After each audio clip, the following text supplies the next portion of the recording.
ఈ దేవుని వాక్యం శ్రద్ధగా వినండి. ఇప్పటిదాకా సాక్ష్యం మనిషిని బలపరుస్తుండొచ్చు, కానీ వాక్యం మనిషిని బ్రతికిస్తుంది. వాక్యమే మనకు ఆధారం, ఇంకేది లేదు. ఏం చేయాలన్నా వాక్యం ఉండాలే, చూడాలి అంతే. వాక్యంలో చూసే నడుస్తాను నేను ఏదైనా కానీ. కాబట్టి వాక్యాన్ని మనకు ఆధారం చేసుకుందాం. కాబట్టి చదువుదాం. దేవునికి స్తోత్రం. ప్రభుదూత పరలోకమును దిగివచ్చి రాయి బొర్లించి దాని మీద కూర్చున్నప్పుడు మహా భూకంపము కలిగేను. దేవునికి స్తోత్రం. హల్లెలూయా. ఈ వాక్యము చేత దేవుడు మనతో మాట్లాడును గాక. ఏం కలిగిందంటే, ఇది ఎప్పుడు జరిగింది? యేసయ్య తిరిగి లేచినప్పుడు జరిగింది. భూకంపం కలిగింది. అట్లనే అదే 27వ అధ్యాయం, మత్తయి సువార్త 27వ అధ్యాయం 54వ వచనం చదువుదాం.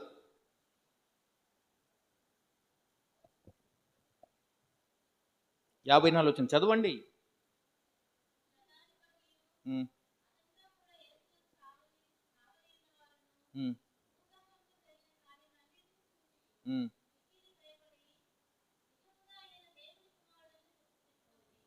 దేవునికి స్తోత్రం. హల్లెలూయా. యేసయ్య చనిపోయినప్పుడు భూకంపము కలిగింది. ఆయన పునరుత్థానమైనప్పుడు కూడా భూకంపం కలిగింది. అంటే ఏంటిది ఈ భూకంపం కలగడానికి కారణం ఏంటిది? రీజన్ ఏంటిది?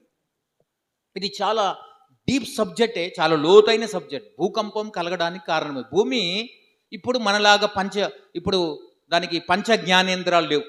ప్రాణం లేదు, ఆత్మ లేదు, ఏం లేదు భూమికి. సృష్టి పంచభూతాలు ఏది కూడా అవి వాటికి లేవు.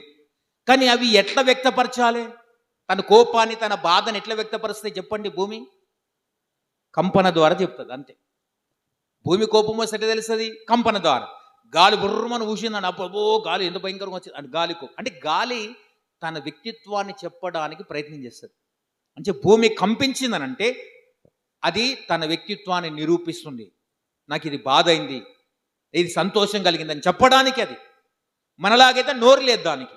కాబట్టి దానికి కలిగింది ఏంది? భూమి కదలడమే దాని పని. కాబట్టి ఈ రోజున బైబిల్ గ్రంథములో, దేవుని వాక్యములో అనేక భూకంపాల గురించి ఉండొచ్చు, కానీ అవి నేను మాట్లాడుతలేను. అయితే ఆయన చనిపోయినప్పుడు భూకంపం, ఆయన తిరిగి లేచినప్పుడు భూకంపం. అంటే దాని కంపన ద్వారా తన వ్యక్తిత్వాన్ని బయలుపరిచిందని అంటున్నా.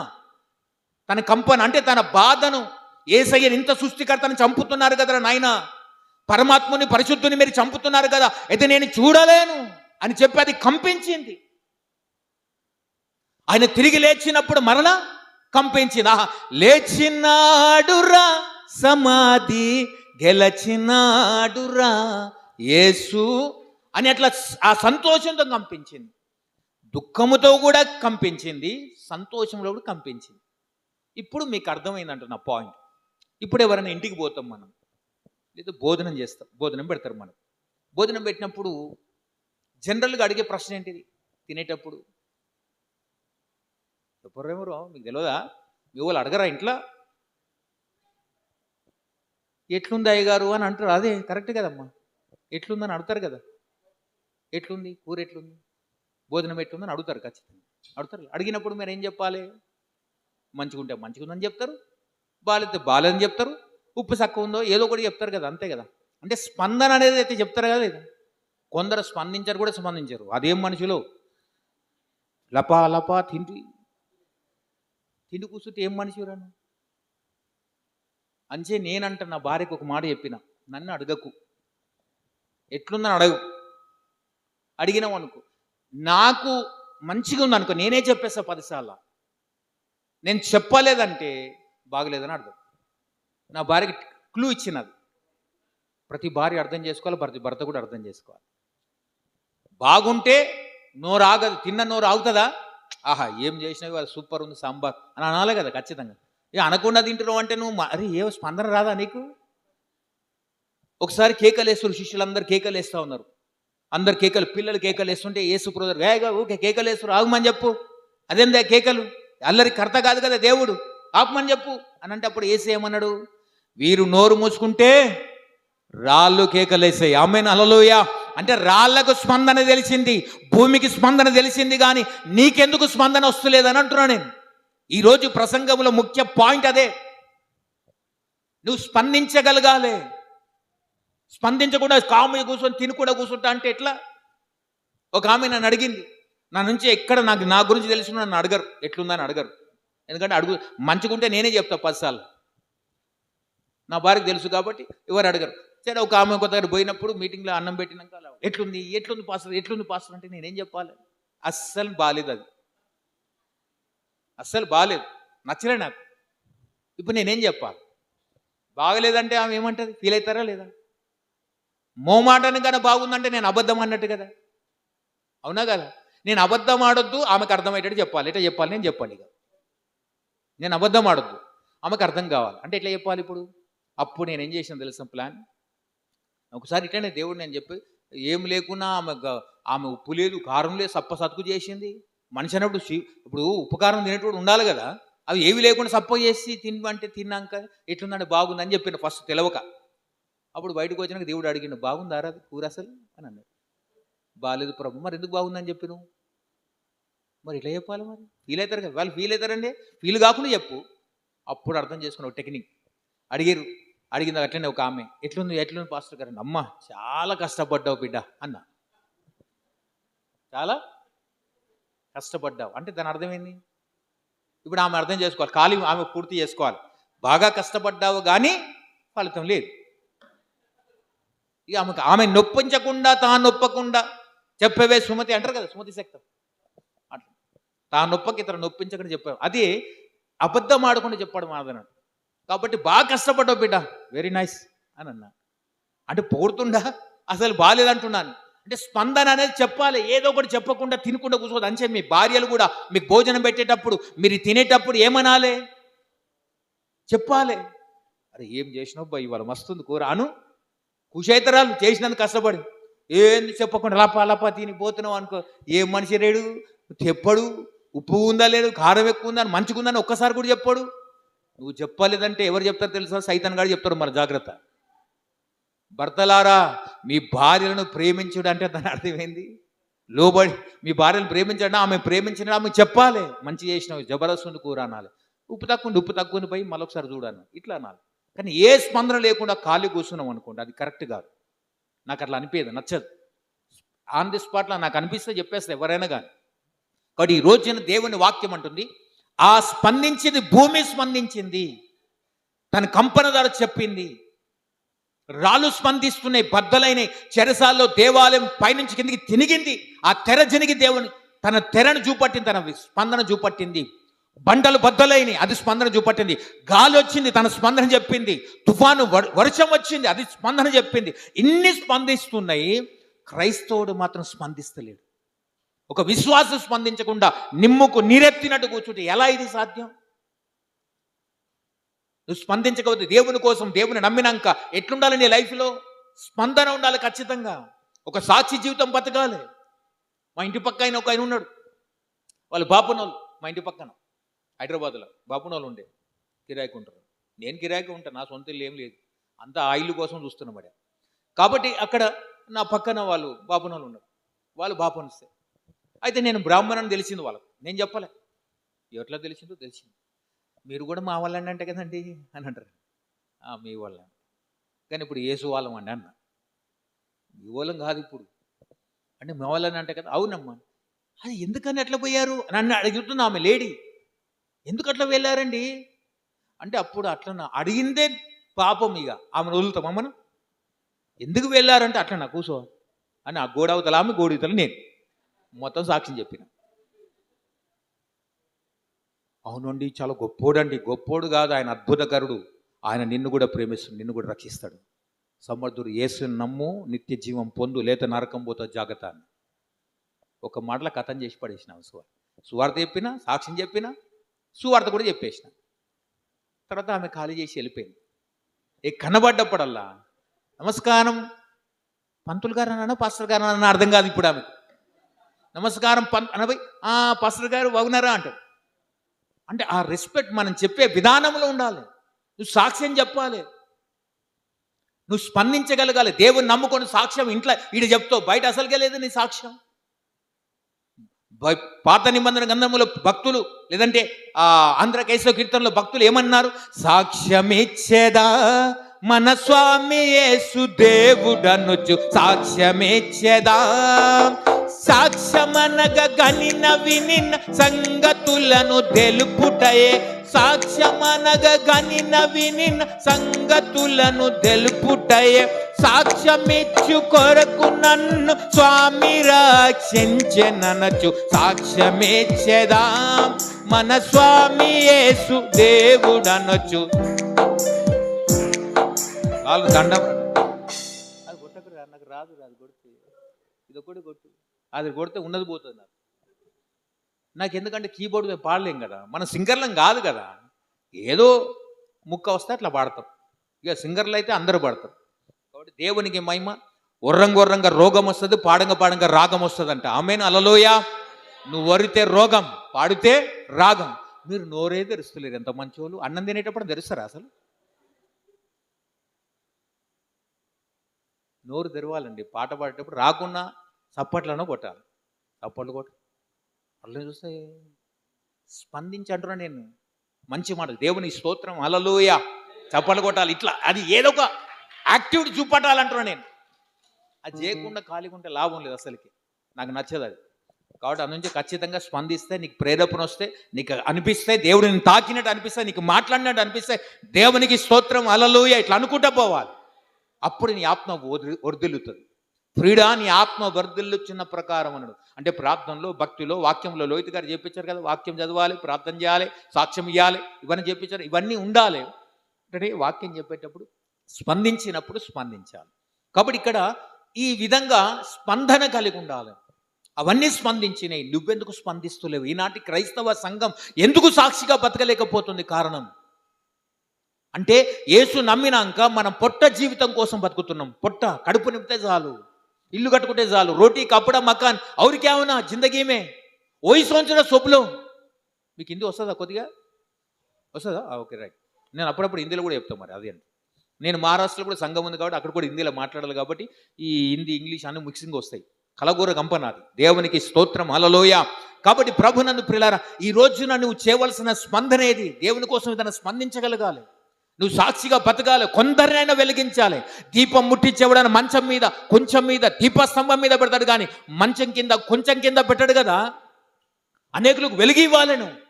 నువ్వు నమ్మినట్టు తెలవాలి ప్రపంచానికి. అవు నమ్మిన బరాబర్, నా ఇష్టం. ఒకసారి నేను యముడవాడల సాక్షి ఇట్లా వాక్యం చెప్పడానికి పోయినా, నా సాక్ష్యం చెప్తున్నా, సాక్ష్యం చెప్పి వాక్యం చెప్తున్నా, వాడు వచ్చి దంచి మొత్తం బలగొట్టి కొట్టిరు. ఈడ కొట్టిండు, చెంపల మీద కొట్టిండు, ఈపుల గుద్దిండు. నేను సైలెంట్ ఉన్నా. ఏమంటాం? కొట్టిండు నాన్న. సరే కొట్టిరు కదా, ఆగిరు. కొద్దిసేపు దమ్ము తింటారు కదా ఎవడన్నా. ఓయ్ దమ్ము లేకుండా తినకూడదా? కొట్టి ఆడు కూడా దమ్ము తింటే జరాగు, ఆడ కూసో, నేను చెప్పేది నువ్వు తర్వాత కొట్టు అని. కొట్టుడని చంపేసేయి. నేనే చెప్తున్నా కదా చంపమని. నువ్వు విన్ను, నా మాట వినరా నాయన. దేవుని మాట వినకుండా నువ్వు మూర్ఖంగా ప్రవర్తిస్తే ఎట్లా? మూర్ఖునికి కోపం వస్తుంది. అదే సాత్వికుడు, జ్ఞానవంతుడైతే కోపపడడు, సత్యాన్ని పరిశోధిస్తాడు. వాడు నువ్వు కూర్చొని నేనని చెప్పి కూర్చోబెట్టి వాడిని సువార్త చెప్పిన. అక్కడ 4-5 వచ్చి కూర్చున్నారు. నా మాటలన్నీ విన్నారు, సాక్షి. నా వాక్యం అంతా విన్నాక వాడు లాస్ట్కి ఏమన్నారు తెలుసా అని, ఇట్లా చెప్తే ఎవడు కొడతాడు సార్, మంచి చెప్పినావు. వాడు తినిపోయిన ఇంకా ప్రార్థన చేయించుకొని. దేవునికి స్తోత్రం, హల్లెలూయా. కొట్టినోని చేతనే సువార్త చెప్పిన వానికి. మళ్ళా అది మనం చేయవలసిన మాట్లాడే విధానం ఉంటుంది. కోపం రెచ్చగొట్టినట్టు కాదు మనం మాట్లాడేది, ప్రేమతో ఉండాలి మన స్పందన, సత్యముతో కూడిందై ఉండాలి. ఆ విధంగా నువ్వు స్పందించాలని దేవుడు కోరుకుంటే, నువ్వు స్పందించకపోతే ఎలా అవుతుంది కార్యం? ఈనాడు ఈ సంఘాన్ని దేవుడు పురుగొల్తున్నాడు ఏంటంటే, నువ్వు స్పందించు దేవుని కార్యాలకై. సంఘంలో నూతన ఆత్మలు రావాలంటే నువ్వు స్పందిస్తేనే అవుతుంది, నువ్వు సాక్ష్యం ఇస్తేనే అవుతుంది. అయ్యగారు గారు చేసే పని, నీ పని కొన్ని ఉన్నాయి, నీ మీద బాధ్యతలు కొన్ని ఉన్నాయి. దీపస్తంభంలాగా వెలుగుతూ అనేకులు వెలుగు ఇవ్వగలగాలి. నేను నా ఇంటి వారిని యెహోవాను సేవించదమని యెహోషువ అన్నట్లుగా, నీతిమంతుల గుడారంలో రక్షణ గురించి ఉత్సాహ సునాదం వినబడినట్లుగా ఆ విధంగా నీ సాక్ష్యాన్ని కనబడగలగాలి దేవుని వాక్యం అంటే. ఈరోజు నువ్వు అది చేయగలగాలి కదా. పునరుత్థానమై ఆయన చనిపోయి సిలువలు వేసే లోపల అరిమతి యోసేపు ఉన్నాడు, అరిమతి యేసేపు. ప్రకటన మార్కు సువార్త 15వ అధ్యాయం 43వ వచనంలో రాయబడ్డది. నేనే చెప్తాను, నేను నోటికి చెప్తాను, మీరు ఏం చదవకండి. అరిమతి యోసేపు అక్కడికి పోయిండు. పిలాతు దగ్గరికి పోయి, అయ్యా యేసు దేహం తనకిమ్మని అడిగాడు. యేసుదేహం ఇంతలోనే ఆయన చనిపోయానా అని పిలాతు అడుగుతాడు. నిర్ధారణ చేసుకొని, సరే పో ఎక్కడ పెడతావు అని అడిగిండొచ్చు పిలాతు. లేదు బైబిల్ అది, నేను సొంతగా చెప్తాను. ఎక్కడ పెడతారు ఈయనను అంటే, నా సమాధి తవ్వుకున్న సార్ నా కోసం అని, ఆ సమాధిలో పెడతా అని అన్నాడు. అనగానే పిలాతు ఏమని ఉండొచ్చు అప్పుడు, అరే కొత్త సమాధి నీ కోసం చెక్కించుకున్నావు కదా, దాంట్లో ఎందుకు పెడతావయ్యా, దాంట్లో ఇంకేదైనా చూడు ఆయన కోసం సమాధి, నీ కోసం చెక్కిందని ఆయనకి ఎందుకు పెడతావు, వేరే చూడానంటే అప్పుడు అరిమతి యోసేపు ఏమని ఉండొచ్చు, అయ్యా ఎందుకు నా సమాధిస్తున్నా అంటే శాశ్వత కాలం కాదు, 3 దినాలే గనుక. దేవునికి స్తోత్రం, హల్లెలూయా. ఎన్ని దినాలు ఉంటాడా యేసయ్య? 3 దినాలు లేస్తానని చెప్పిండా లేదా? ఈయన రహస్య శిష్యుడు, అరిమతి యోసేపు రహస్య శిష్యుడు, దేవునితో వెంబడించిన వాడు కాదు. కానీ యేసు చనిపోయినాక పిలాతు అడిగిన దానికి, సార్ 3 రోజులే సార్ సమాధి ఖాళీ, తర్వాత ఖాళీ అయిపోతుంది, ఆయన వెళ్ళిపోతాడు, నాకే ఉంటుంది కదా సమాధి అని సాక్ష్యం ఇవ్వగలిగిండు, స్పందించగలిగిండు అంటున్నా నేను. అరిమతి యోసేపుకు సమాధానం కలిగింది, దేవుని కోసం నీకెందుకు స్పందన వస్తలేదు? ఆనాడు శిష్యులందరూ భయపడి వెళ్ళిపోయారు, ఎవరు స్పందించలేదు. కానీ మగ్దలేని మరియా, వేరొక మరియా, తల్లైన మరియా స్పందించింది, స్త్రీలు స్పందించారు. వాళ్ళు పోయి చెప్తేనే పురుషులు నమ్మిరు, ఏదో పురుషులు కూడా నమ్మకపోతుంది. స్త్రీ జాతి యొక్క గొప్పతనం గొప్పదమ్మా. యేసును అందించింది స్త్రీయే, యేసును ప్రకటించమని చెప్పి యేసుని గురించి ప్రకటించింది స్త్రీలే మొట్టమొదటిగా. స్త్రీ బాధ్యత చాలా గొప్పది. వాడు మనం చేయవలసిన పని ఏంటంటే ప్రార్థన చేయాలి, బైబిల్ చదవాలి, దాన్ని సాక్ష్యంగా చెప్పాలంతే. ఎవరు కనబడితే వాళ్ళకు దేవుని ప్రేమని చెప్పు, మారుమని చెప్పకు, మారుమని అసలుగా చెప్పొద్దు, దేవుని తెలుసుకోమని చెప్పు. ఎందుకు తెలుసుకోవాలి? 100వ కీర్తన తీద్దాం, 100వ కీర్తన చదువుదాం.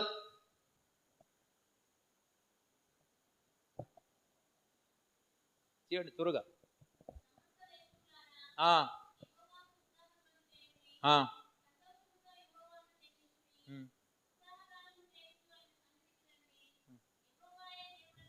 ఏం చేయాలంటే ఫస్ట్ యెహోవాయే దేవుడని తెలుసుకోవాలి. అది ఫస్ట్ నీ లైఫ్, నీ ఫస్ట్ స్టెప్ ఏంటంటే దేవుని తెలుసుకో. దేవుడు అర్థం కాలే ఇంకా మానవ జాతికి, కాబట్టి మనం దేవుని తెలియజేయాలి. ఎట్లా? నీ మాటల చేత, నీ సాక్ష్యం చేత, నీ నడవడిక చేత. నువ్వు యేసుప్రభువు నమ్మినావు అనుకోండి, ఎట్లుండాలి? ఇప్పుడు ఊర్లో పోతావు, బారు ఇట్లా ముఖం పెట్టి ఉన్నావు అనుకో, ఎవడ నమ్ముతాడు యేసుప్రభువుని? నీకే ఎన్ని బాధలు ఉన్నాయని ఆయన దేవుడు నమ్ముకో, నాకెన్ని ఉంటాయి, ఆ దేవుడు నాకెందుకు అంటాడా లేదా? ఎట్లుండాలి? సియోనికి వెళ్తున్న వారి నోటి నిండా ఏముండెను? నవ్వుండెను.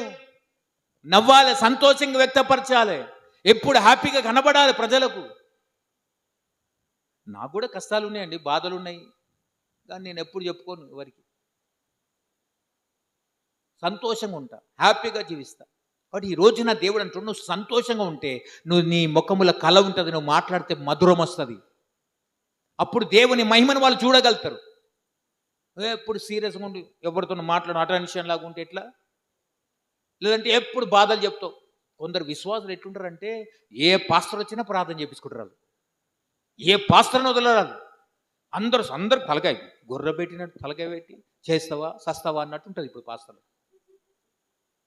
నాకు అసలు చేయబుద్ది కదా అట్లా ప్రార్థన. నేను ఎక్కడ పోయినా నేను ప్రార్థన చేయని తల్లి, ఇక్కడికి వెళ్ళి చేస్తా, కానీ మీకు వచ్చి మీ బాధలని ఎన్నుకుంటా. నేనెందుకు వింటా నీ బాధలు? మీ పాస్టర్ గారు వినాలి, మీ పాస్టర్ వినాలి, నేనెందుకు వినాలి నీ బాధలు? వాళ్ళు భరించేవాళ్ళు, నేను కాదు. నేను వచ్చి ఒకరోజు చెప్పిపోయేవాడిని ఊరికి అందరి కింద, ఓ పాస్టర్ బాగా చెప్పాడు, బాగుంటుంది, అట్లా కాదు, నేను కాదు. ఎవరు ప్రార్థన చేసినా అద్భుతం జరుగుతుంది. అయ్యగారు ఎవరో వచ్చి స్పీకర్ ఆయన బాగా చెప్తాడు, బాపని ఆయన చేయబెడతాడు, అస్సలు కాదు. మీ అయ్యగారు ప్రార్థన చేసిన అద్భుతాలు జరుగుతాయి నీకు. ఇప్పటిదాకా జరిగినాయి, జరగబోతాయి ఇంకా. దేవునికి స్తోత్రం. కాబట్టి ఊరికి అయ్యగారికి అందరి తలకాయ పెట్టక చేపించుకో. ఏదైనా అయ్యగారు పర్సనల్గా ఉండి పిలిపించి చేపియాలి. నేనేమంటారు అంటే నువ్వు సంతోషంగా ఉంటే, నువ్వు ఎప్పుడైనా కలిసిరానుకో అయ్యగారిని చెప్తా, ఇక వాళ్ళు మొన్న ఒక దగ్గర పోయినా, ఈ గండిమైసమ్మ దగ్గర ఒక దగ్గర మీటింగ్ పోతే, ఇక వాళ్ళందరూ లైన్ కట్టారు. నేను అమ్మాయి నేను ఎవరికి ప్రార్థన చేయను, నేను చేయను, ఇన్న అయిపోయింది కథం అని వెళ్ళిపోతున్నా. పోతుంటే అందరూ వచ్చి చేపిస్తాను. నేను ఎందుకు చేయాలి? మీ అయ్యగారు లేడా? అయ్యగారు చేయి అంటే నేను ఈ పని దుకాణం పెట్టుకున్నా, నేనేమని ఇక్కడ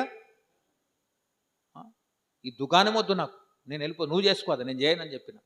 అయ్యగారు తీసుకొచ్చి ఒక ఫ్యామిలీని చూపట్టి వీళ్ళకి చేయమంటే వాళ్ళని అడిగిన, సరే చేయమన్నాడు కదా, అయ్యగారు తీసుకొచ్చింది కాబట్టి దేని గురించి చేయాలని అడుగుతారు కదా ఎవరైనా. ఇక ఆమె చెప్పింది అనుకోండి, 10 నిమిషాలు చెప్పింది నా కథ. ఓరి అవ్వ, నేను 5 నిమిషాలు 2 నిమిషాలు చేసిపోతా, 15 నిమిషాలు కూర్చోబెట్టింది నాడ. ప్రార్థన చేసి అంటే ఇన్ని బాధలు చెప్పి, అంటే ఇన్ని బాధలు ఉన్నాయా తల్లి నీకు? అంటే ఇన్ని బాధలు పెట్టుకుని యేసుప్రభుని వెంబడిస్తున్నావా? ఏసేతో వచ్చిన వాడికి జయము కలుగుతుంది కదా అని బైబిల్ ఉంది కదా. దావీదు కుమారుని పేరిట వచ్చిన వాడికి జయము కలుగునుగాక అని రాసి ఉంది కదా. నీకు జయం కలగాలి కదా. మరి ఎందుకు సమస్యలకి వెళ్ళి జయం కలుగుతలేదు? ఎందుకు ఆనందం కలుగుతలేదు? ఎప్పుడు ద్వాదం, దుఃఖం, వేదన ఇదే నేను వెంబడించడానికి కారణం ఏంటిది అంటే నీ మనసులో యేసు కన్నా ఎక్కువ సమస్యలు పెట్టుకున్నావు. ఇది రీజన్. సమస్యలు, బాధలు ఇవి పెట్టుకొని ఇవి పెద్ద గుట్టలాగా చేసుకున్నావు కాబట్టి నీకు అవే వెంబడిస్తాయి.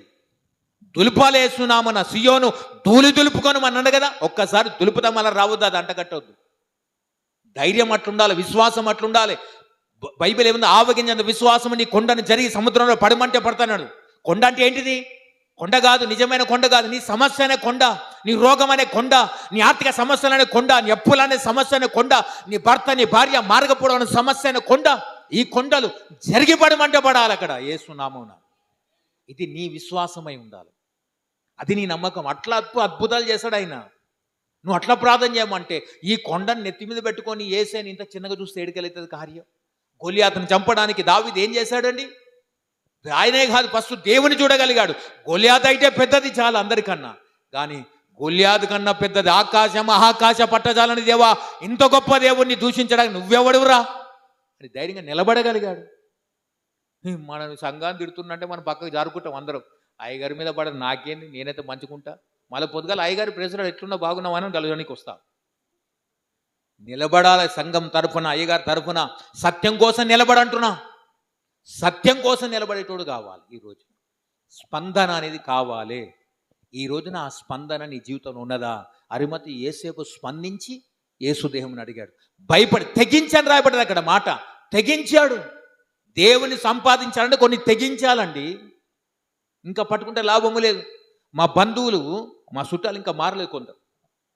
ఇప్పుడు ఈ దండం ఒకప్పుడు నన్ను వెలివేసిన ఇంట్లోకి వెళ్ళి ఏమనంటే, ఎగో వాడు మన దాంట్లో అపరాధుడుగా పుట్టాడు, దరిద్రుడు, పోయి ఆ దేవుని నమ్ముకున్నాడు, వీడు వద్దు, మనకు అవసరం లేదు, వాడిని వెలివేద్దాం అని వెలివేశారు అందరు. నేను సంతోషంగా బయటకు వచ్చిన, వెలివేస్తాను. మా నాన్న కూడా ఎలగొట్టేసిందని, అవసరం లేదని బయటకు వచ్చేసాను. బయటకు వచ్చేసి చెప్పాను, సరే మీరు అందరూ వందనాలు, నన్ను వెళ్ళిపోమంటారు, సంతోషంగా వెళ్ళిపోతే నాకేం బాధ లేదు. నన్ను పుట్టించిన దేవుడు పోషించగలడు ఖచ్చితంగా.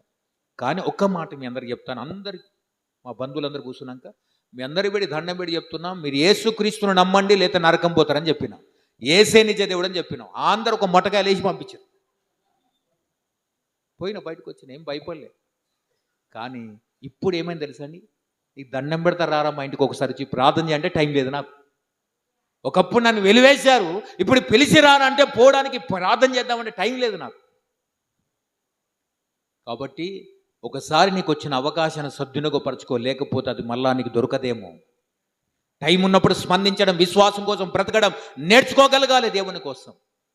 కాబట్టి ఈ హరిమతి యేసు వైపు స్పందించగలిగాడు కదండి.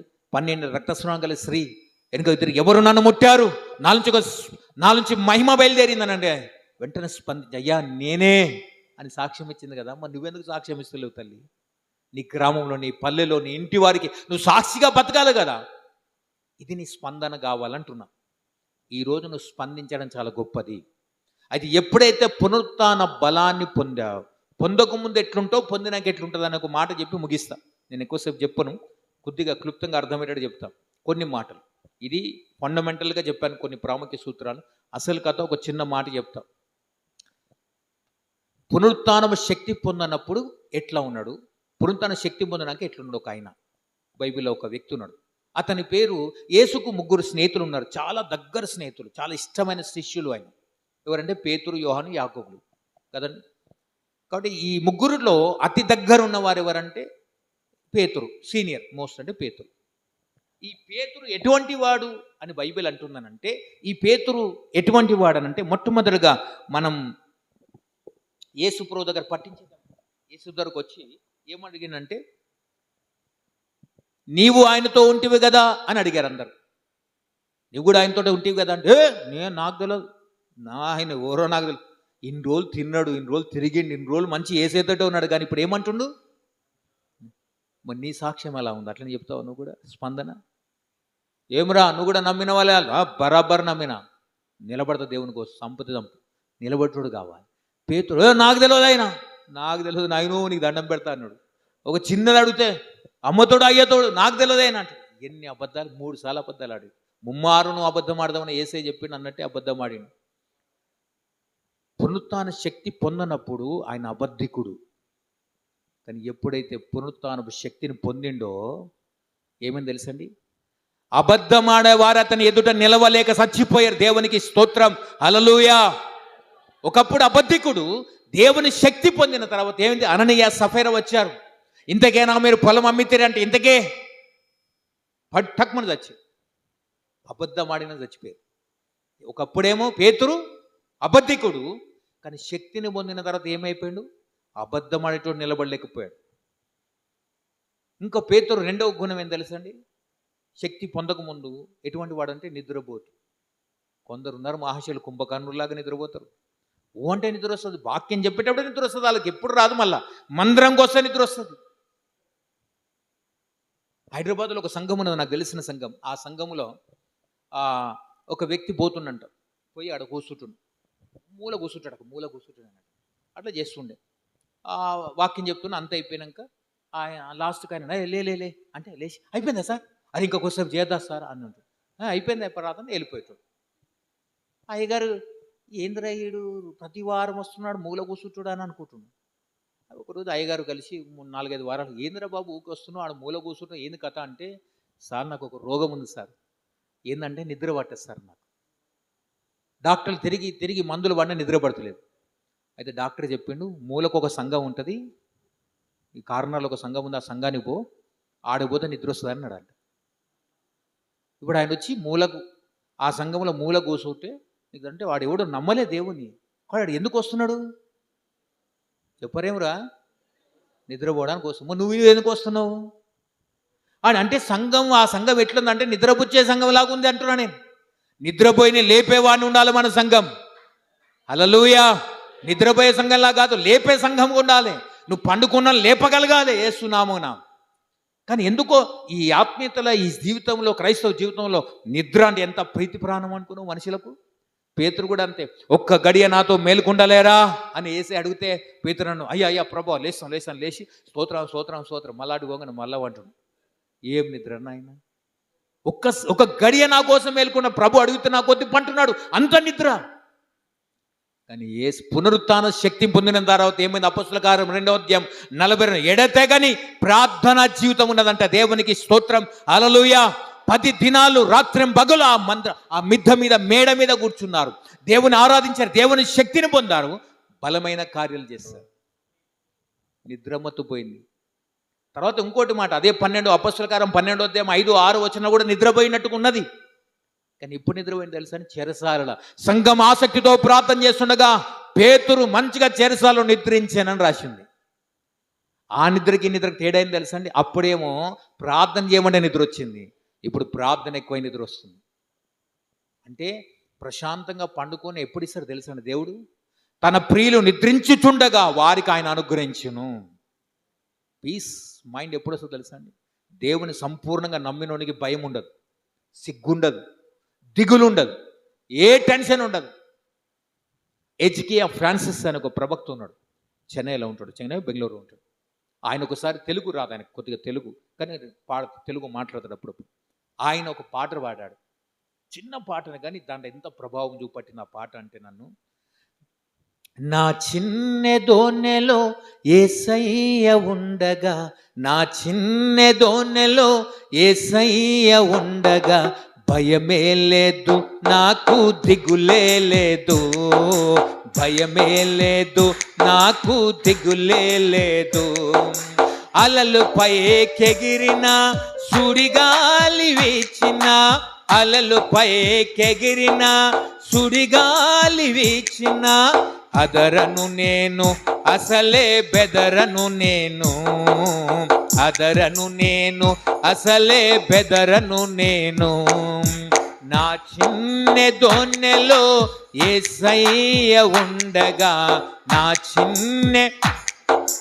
యేసయ్య ఉండగా, రే భయమే లేదు నాకు, లేదు, భయమే లేదు, నాకు దిగులే లేదు.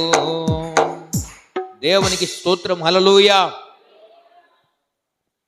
యేసయ్యను పట్టడానికి వచ్చారు. పట్టుకోవడానికి వచ్చినప్పుడు దుడుకుతనం చూపట్టింది ఎవరు? పేతురే. దుడుకుతనం. పునరుత్థానం శక్తిని పొందనప్పుడు దుడుకుతనం. వెంటనే కత్తి తీసి అతని చెవు నరికేనని రాయబడ్డది. వెంటనే నరికేశారు. అప్పుడు యేసయ్య కత్తి పట్టేవాడు కత్తితోటే చనిపోతాడని చెప్పి మళ్ళీ అతని కత్తి అతికించాడు, చెవు అతికించి పంపించాడు. నేనేమంటానంటే అప్పుడేమో దుడుకుతనం చూపట్టాడు, తర్వాత చురుకుతనం చూపట్టాడు. హల్లెలూయా. చురుకుగా ఉండుట గొప్ప భాగ్యము, అది యెహోవా యొక్క దానం అంట. హల్లెలూయా. నాకు కొర్రమట్టలాగా ఉండాలనిపిస్తుంది. నేను కొర్రమట్ట తినను, చేపలు తినను చెప్తున్నాను. కొర్రమట్ట అన్నిట్లో చేపలు హుషారంటారు కదా, అవునా? చాలా పట్టనీకి రాదు కొర్రమట్ట. పడతారు ఎవరన్నా? మీరు తింటారా లేదా? ఓయ్ మాకు తెలియదు కొర్రమట్ట అంటేనే ఉన్నట్టు చూస్తున్నారు మీరు. మరి నేను తినను, నాకు అవసరం అలవాట్లేదు కాబట్టి చెప్తున్నా. కాబట్టి కొర్రమట్ట ఎంత షార్ప్గా ఉంటుందో దొరకదు, అది పట్టడానికి కష్టం అవుతుంది చేతులు. అట్లా ఉండాలి చురుకుదనం అంటది. అది గొప్ప బాధ్యతనని దేవుడు నీకు ఇచ్చింది. ఒకప్పుడు దుడుకుదనం, తొందరపాటు ఉండే నీకు, కానీ ఇప్పుడు ఎట్లుండాలి? చురుకుదనం ఉండాలి ఆత్మీయ జీవితంలో. చూసిరానంటే కాల్చి రావాలి అంటారు కదా, చూసిరానంటే కాల్చి వస్తాడు మా వాడు అని. అట్లుండాలి, హుషారుగా ఉండాలి, షార్ప్ ఉండాలి. ఎప్పుడు తిండిడు పాండు. ఈ దరిద్రం క్రైస్తవ సంఘానికి ఉన్న దరిద్రం ఏం తెలుసండి? ఎక్కడికి పోయినా ఏం పెడతారు? మా పాస్టర్లు అడుగుతారు అనుకోండి, మీరే పెద్ద కథ కాదు కానీ, ఏం పెడతారు? చికెనా, నాన్ వెజ్జా, ఏమైనా ఇస్తుర్రా? ఇదేం బుద్ధిరా నాయన, దరిద్రం బుద్ధి. నాకు అది నచ్చేది అట్లా. కాబట్టి ఏం పెడుతున్నారని ఇంపార్టెంట్ కాదు, చురుకుగా ఉండడం గొప్ప భాగ్యం. దేవుని కోసం ఆత్మదేశ పాటల స్పందించగలగాలను, అది దేవుడి నుంచి ఈ సంఘం నుంచి కోరుతున్నాడు. నువ్వు స్పందించి చురుకుగా ఉండు, షార్ప్గా ఉండు. ప్రార్థన అంటే వెంటనే మోకరించాలి. సాగిలపడి చేయి ప్రార్థన, మోకరించి చేయి, నిలబడి చేయి, చేతులు ఎత్తి చేయి, నడుచుకుంటూ చేయి. ఏం చేసినా ప్రార్థన చేయి, ఆరాధించు. దాంట్లో ఆరాధన ఉండాలి, కృతజ్ఞత ఉండాలి, తర్వాత ప్రార్థన ఉండాలి, తర్వాత మళ్ళీ ఆరాధన ఉండాలి. ఇట్లా చేయి, నీ ప్రాసెస్ ఇట్లుండాలి. లేచి ఇంత పెద్ద లిస్టు పెడతావు దేవుని దగ్గర. దేవా నా బాధలు, కష్టాలు, నా బాధలు ఎన్ని ఉన్నాయి, ఇవన్నీ రాస్తావు. ఇదే చెప్తావు ఎప్పుడు దేవునికి. ఇదిగా చెప్పేది. ఇంతవరకు నన్ను కాచినందుకు వందనాలు, ఇంత మటుకు నన్ను బతికించినందుకు వందనాలు, నాకు ఇచ్చిన జీవాన్ని, రక్షణ బట్టి వందనాలు అని ప్రతి సందర్భాన్ని బట్టి స్తుతి చెల్లించాలి. అట్లా స్తుతి చెల్లించిన తర్వాత నీ ప్రార్థన అంశం చెప్పాలి. ఫస్ట్ సంఘం గురించి, సేవకుల గురించి, దేశం కోసం, రాష్ట్రం కోసం, జిల్లా కోసం, మండలాల కోసం, గ్రామాల కోసం, చుట్టుపక్కల గ్రామాల కోసం, నీ గ్రామం కోసం, నీ ఇంటి వారి కోసం. తర్వాత లాస్ట్కు నీ పిటిషన్ ఉండాలి. నువ్వు ఎప్పుడు నీదే అడుగుతావు, పక్కొంది ఒక్కొని కూడా అడగవు. ఇదేం ప్రార్థన? లాస్ట్కు నీది పెట్టి, నాది ఈ కోరిక ప్రభు, నాకు ఇది జరగాలని కోరుకుంటున్నాను, ప్రార్థన చేయి. తర్వాత లాస్ట్ ప్రార్థన విన్నందుకు వందనాలు, మళ్ళీ ఆరాధించి. ఇట్లా చేయాలి ప్రార్థన. కృతజ్ఞత, ప్రార్థన, విజ్ఞాపన, ఆరాధన. ఇట్లా చేయి, అద్భుతం జరగకపోతాడు. మనం అలా చేయం. లేచు దేవా పొద్దుగా లేచినందుకు వందనాలు, దినమంతా కాపాడు, పని మీద కాపాడు. ఇదే కాపాడు. ఎంతకాలం కాపాడుకుంటూ కూర్చుంటాడు నేను? మరి నువ్వు ఆయన విషయాన్ని, సంఘ విషయంలో ఏం కాపాడుతున్నావు? ఏ కార్యాలు చేస్తున్నావు ఆయన కోసం నువ్వు? కాబట్టి నువ్వు దేవుడు నీ కోసం అంటారు కదా, భక్తులు అంటారు కదా, దేశభక్తులు. దేశం నీకేం చేసింది అడగవద్దు, దేశం కోసం నువ్వేం చేస్తావు అడుగుతున్నావు కదా. దేవుడు కూడా అంటున్నాడు, నా కోసం నువ్వు ఏం చేయగలవు, నీకేం కావాలని అడుగుతున్నాడు కదా. దేవునికి ఎప్పుడైనా కావాలని అడిగినావా నువ్వు? అసలు ఎప్పుడు మనం కావాలి దేవిచ్చే ఎట్టనే అడుగుతాం మనం. దేవునికి ఏం కావాలి, ఆయన కోరిక ఏంటిదని తెలుసా? అంతటా అందరూ మారు మనసు పొందాలని దేవుని కోరిక అని ఉన్నది బైబిల్లో. మరి ఆ కోరికను తీరుస్తున్నావు నువ్వు? అసలు ఆ పని చేస్తున్నావా? ఈ రోజు నువ్వు నేను ఇచ్చేది కావాలి. దుడుకుతనం ఉన్న పేతురు ఏమైపోయాడు? చురుకుదనం అయిపోయింది. తర్వాత అసూయపరుడు ఉండే పేతురు, మాలో ఎవడు పెద్దవాడు అని అన్నాడు. యేసయ్య దగ్గర పోయి, అయ్యా మేము ఎవరు పెద్దవాళ్ళు, దాంట్లో మేము వాళ్ళు ఎవడు పెద్దోడు చెప్పుచారా అంటే, పేతురుని అనుకున్నాడు. ఇక నేనే పెద్దోని వీళ్ళందరికన్నా అనుకుని, ఎవరు పెద్దోళ్ళు మా దాంట్లో అనగానే యేసయ్య ఏం చేసిండు? ఓ చిన్న పిల్లని తీసుకొచ్చి, ఇలాంటి వారిదే పరలోక రాజ్యం అని సింపుల్గా చెప్పేసిన ఆన్సర్.